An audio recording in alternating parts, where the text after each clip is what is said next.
Hi అండి. Welcome to అమ్మ రుచులు. ఇది నా ఫస్ట్ వీడియో అండి. మీరు నా ఛానల్‌ని లైక్ చేసి సబ్స్క్రైబ్ చేసుకోండి. కొంచెం నాకు హెల్ప్‌ఫుల్‌గా ఉంటుంది. ఈరోజు నేను గుత్తి వంకాయ కూర చేస్తున్నాను. చాలా రుచిగా ఉంటుంది. ఎటువంటి మసాలాలు వాడకుండా. ముందుగా కడాయి పెట్టుకొని, ఒక టీ స్పూన్ ఆయిల్ వేసుకొని, కాగాక హాఫ్ కప్ వరకు పల్లీలు వేయించుకొని పక్కన పెట్టుకోవాలి.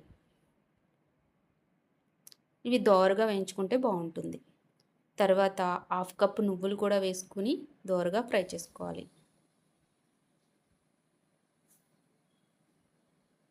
ఇందులోనే 4, 5 జీడిపప్పులు కూడా వేసుకొని ఫ్రై చేసుకొని పక్కన పెట్టుకోవాలి. అలాగే మనకి పేస్ట్ రెడీ అయిపోయిందండి, మసాలా పేస్ట్. తర్వాత పావు కేజీ వరకు వంకాయలని ఇలా కట్ చేసుకోవాలండి. నేను చూపిస్తున్నాను కదా, ఇలా కట్ చేసుకోవాలి. ఈ వంకాయలు అయితే చాలా బాగుంటాయండి. ఇవి కూడా చాలా బాగుంటాయి. మీరు ట్రై చేయండి. చింతపండు కొంచెం తీసుకోండి చాలు. అలాగే మళ్ళీ కడాయిలో 2 టేబుల్ స్పూన్ల ఆయిల్ వేసుకుని వంకాయలని ఫ్రై చేసుకోవాలండి. ముందుగా అయితే ఫ్రై చేసుకోవాలి వంకాయలు, అప్పుడే బాగుంటుంది కర్రీ. ఇందులో కొంచెం సాల్ట్ వేసుకొని అప్పుడు ఫ్రై చేసుకుంటే బాగుంటుంది. ఈ వంకాయలు మగ్గడానికి ఎక్కువ టైం తీసుకోవండి. 2 మినిట్స్లో అయితే మగ్గిపోతాయి. అదే మనకి వేరే టైప్ ఆఫ్ వంకాయలు అయితే మనకి టైం అయితే కొంచెం ఎక్కువ తీసుకుంటుంది. సో మనకి వంకాయలు మగ్గిపోయినాయండి, బాగా ఫ్రై అయిపోయినాయి. వీటిని పక్కకు తీసేసి పెట్టుకుందాం. మనకు ఆయిల్ అయితే సరిపోతుందండి, లేకపోతే మళ్ళీ ఆయిల్ వేసుకోండి కొంచెం. అందులోనే మనం హాఫ్ కప్ వరకు ఉల్లిపాయ ముక్కల్ని దోరగా ఫ్రై చేసుకోవాలి. ఇవి కొంచెం బ్రౌనిష్ రావాలండి, లేకపోతే అంత టేస్ట్ బాగోదు.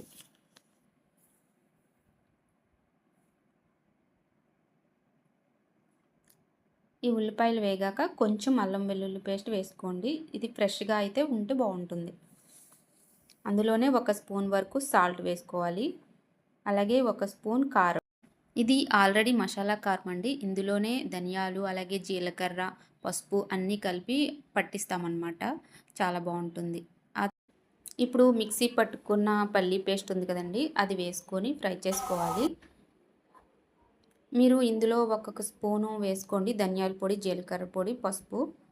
నేను ఆల్రెడీ కారంలో యాడ్ చేశాను కాబట్టి నేను వేయట్లేదు, మీరు వేసుకోండి.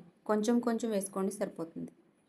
మనకు మిక్సీలో మిగిలి ఉన్న వాటిని వాటర్తో కడుక్కొని ఇలా వేసుకుంటానండి. 1 గ్లాస్ వాటర్ వేసుకుంటే సరిపోతుంది.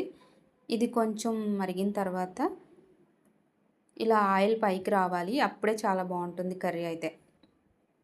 ఆ పేస్ట్లో ఉన్న ఆయిల్ అంతా బయటకు వస్తుంది కాబట్టి మనకి బాగుంటుంది అనమాట. సో మనకి ఇలా వచ్చిన తర్వాత మనం ముందుగా కొంచెం చింతపండు నానబెట్టుకున్నాం కదండి, కొంచెం, చాలా కొంచెం ఉంటాయి, కొంచెం అనమాట. ఆ వాటర్ని మనం ఇందులో యాడ్ చేసుకోవాలి. తర్వాత 1 గ్లాస్ వాటర్ని కూడా మనం వేసుకోవాలన్నమాట.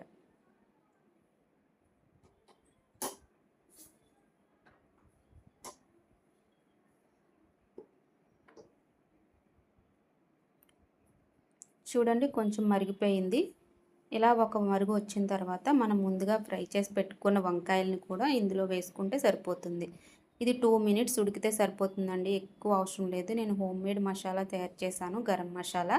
అది ఒక హాఫ్ స్పూన్ వేసుకుంటే సరిపోతుంది. 1 టీ స్పూన్ కూడా అవసరం లేదు, హాఫ్ స్పూన్.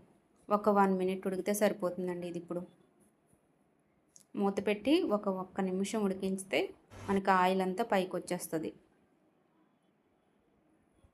చూడండి మన కర్రీ ఇలా రెడీ అయిపోతుంది.